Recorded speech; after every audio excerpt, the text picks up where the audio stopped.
சுமதி. நன்றி.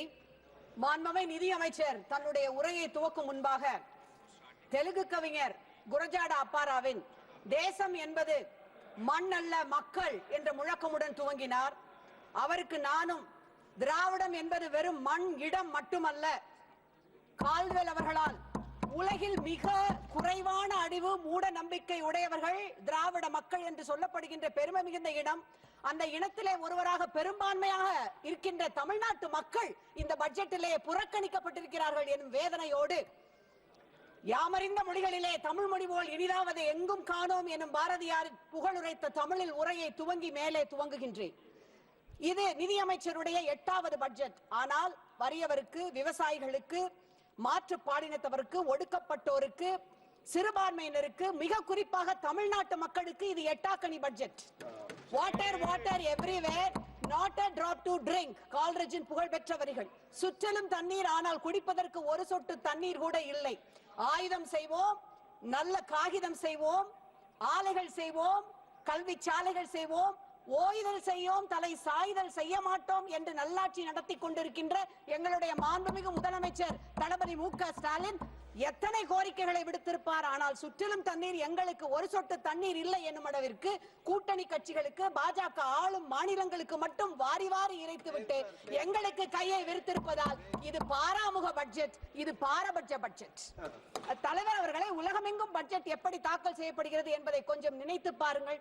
கனடாவும் ஜெர்மனியும் தன்னுடைய வரவு செலவினங்களில் கணிசமான பகுதியை சமூக நல பாதுகாப்பிற்கு, குழந்தைகள் நல மேம்பாட்டிற்கு, திறன் மேம்பாட்டிற்கு ஒதுக்குகின்றன. ஆனால் ஒன்றிய அரசோ தொடர்ச்சியாக சமூக நல திட்டங்களுக்குரிய நிறையை குறைத்துக் கொண்டே வருகிறது. மன்ரேகா திட்டம், PM கிசான் திட்டம் என்பதை நீங்கள் எடுத்துக்கொள்ளலாம். ஆனால் பெரு நிறுவனங்களுக்கான சப்சிடியை, மானியங்களை வாரி வாரி வழங்குகின்றது. சாமானிய மக்களின் வரியை பெரு முதலாளிகளுக்கு மடைமாற்றி விடுவதால் இது நீதியை அநீதியாக மடைமாற்றம் செய்கின்ற அநீதி பட்ஜெட் என்று நான் சொல்லுவேன். Of all the countries to improve their public governance and finance, நீங்கள் எடுத்துக்கொண்டீர்கள் என்றால் புதுமையான பட்ஜெட்டை தாக்கல் செய்கின்றனர். பிரேசில் தன்னுடைய நாட்டு குடிமக்களுக்கு முனிசிபாலிட்டி எக்ஸ்பென்சஸை தெரிவு செய்வதற்கான வாக்களிக்கின்ற உரிமையை அளிக்கின்றது. அவ்வகையில் அடித்தட்டு மக்களின் பங்கேற்பை இது உறுதி செய்கின்றது. எங்களுடைய முத்தமிழறிஞர் தலைவர் கலைஞர் ஒவ்வொரு முறை பட்ஜெட் தாக்கல் செய்யும் பொழுதும் சிறு குறு வியாபாரிகளை, நடைபாதை ஓர வியாபாரிகளை அழைத்து பேசி பட்ஜெட்டை முடிவு செய்ததை நான் இங்கே நினைக்கின்றேன். விவசாயிகளுக்கு என்று தனியாக ஒரு பட்ஜெட்டை எங்களுடைய மாநில முதலமைச்சர் M.K. ஸ்டாலின் அவர்கள் தருகின்றார். அவரை நன்றியோடு நான் இங்கே நினைவு கூறுகின்றேன். அது போகட்டும், நீங்கள் நியூசிலாந்துக்கு வாருங்கள், மக்கள் நல பட்ஜெட். அதற்கு அடுத்து நீங்கள் நார்வேக்கு வந்தீர்கள் என்றால் சுற்றுச்சூழல், செயல்திறன் அடிப்படையிலான பட்ஜெட். நெதர்லாண்ட்ஸோ என்ன செய்கிறது என்றால் அவுட்கம் பேஸ்ட் பட்ஜெட். அதாவது உங்களுடைய பொறுப்பு கூறல், ரெஸ்பான்சிபிலிட்டியை உறுதி செய்து உங்களுடைய செயல்திறனுக்கு ஏற்ப நிதியை வழங்குவது, உரிமையோடு நிதியை கேட்டு பெறுவது. சமீபத்திலே ஒன்றிய அமைச்சர் ஒருவர், எங்களுடைய வரியை நாங்கள் அதிகமாக வழங்குகின்றோம், எங்களுக்கு நிதியை கொடுங்கள் என்று தமிழ்நாடு கேட்பது என்பது அற்பத்தனமானது என்று சொல்லி இருக்கின்றார். அற்பத்தனமானது என்றால் தமிழ்நாட்டிற்கு PM ஸ்ரீ திட்டத்திற்கு வழங்கப்பட்ட 2152 கோடி ஒரு நிதியை பீகாருக்கும் உத்தரப்பிரதேசத்திற்கும் அனுப்பிவிட்டது அற்பத்தனமானது இல்லையா? அதை நாங்கள் அவர்களிடம் கேட்க மாட்டோமா? நினைத்து பாருங்கள். நீங்கள் எப்பொழுது பார்த்தாலும் சரி, பீகாருக்கு வழங்குங்கள், எங்களுக்கு அதிலே மாற்று கருத்து இல்லை. பீகாரிலே வெள்ளம் ஏற்பட்ட பொழுது 2008ஆம் ஆண்டு அப்பொழுதைய முதலமைச்சராக இருந்த எங்களுடைய டாக்டர் கலைஞர் தான் பீகாருக்கு 10 கோடி ரூபாய் வெள்ள நிவாரண நிதியாக அனுப்பி வைத்தார். அந்த மாநிலமும் அவர் இறந்த பொழுது துக்கம் அனுஷ்டித்தது. அதிலே மாற்று கருத்து இல்லை.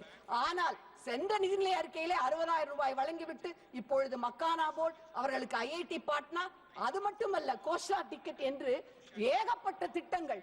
எங்களுடைய விவசாயிகள் மட்டும் முன்னேற வேண்டாமா? தலைவர் அவர்களே, ஒதுக்கப்பட்ட நேரம் இன்னமும் கூட கொஞ்சம் இருக்கின்றது.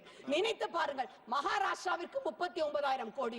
ஆனால் எங்களுக்கு என்று ஒதுக்கப்பட்ட எந்த விதமான பெரிய அறிவிப்புகள் எதுவும் இந்த திட்டத்திலே கிடையவே கிடையாது.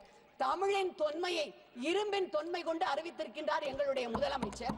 ஆனால் தமிழுக்கு என்று போன இதிலே 22 கோடி, இப்பொழுது ஹிந்திக்கு 1000 கோடி ரூபாய்க்கு மேல் ஒதுக்கிவிட்டு 84 கோடி தான். அன்பிற்குரிய பேரவை தலைவர் அவர்களே, இவர்களுடைய எக்கனாமிக் சர்வேயை எடுத்துக்கொள்ளுங்கள்.